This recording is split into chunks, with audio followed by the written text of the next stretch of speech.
yo creo que lo más importante de estos 4 años es haber puesto la igualdad en el centro de las políticas, porque es fundamental. O sea, sin igualdad no hay democracia, no hay nada. Entonces, haber puesto esa igualdad en el centro de las políticas, yo creo que es importante, porque luego la igualdad hay que trabajarla cada uno en su casa, en su barrio, en su familia, en su empresa y el contexto que nos viene. Con lo cual, yo creo que vamos a tener que estar alertas más que nunca. Es decir, ahora han surgido partidos que abierta y claramente dicen que la igualdad no existe, o que hay que acabar con determinadas conquistas que ha costado mucho alcanzar, con lo cual el panorama es complicado.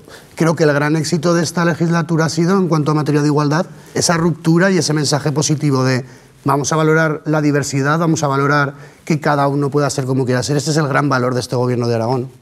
Sí, pero realmente yo, por ejemplo, creo, y una cosa que yo estoy realmente orgullosa, que estos 4 últimos años, desde el Partido Socialista, ha habido una visión completamente feminista. Tenemos consejeras, tenemos alcaldesas, secretarias generales de grandes agrupaciones de provincia, como es el caso de Teruel. Es decir, eso antes no pasaba.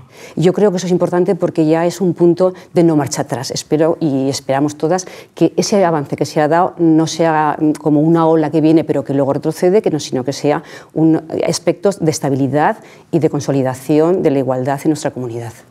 Estamos en la 4ª ola feminista y al final 2018 ha supuesto un punto de inflexión, pero también somos conscientes de que todavía tenemos algunos escollos que superar, como todas las discriminaciones que siguen latentes en nuestra sociedad y sobre todo la violencia de género, que es la desigualdad llevada a su punto más álgido, que sigue siendo una realidad que está presente en Aragón como está presente en el resto de territorios y que ahí tenemos mucho que trabajar todavía.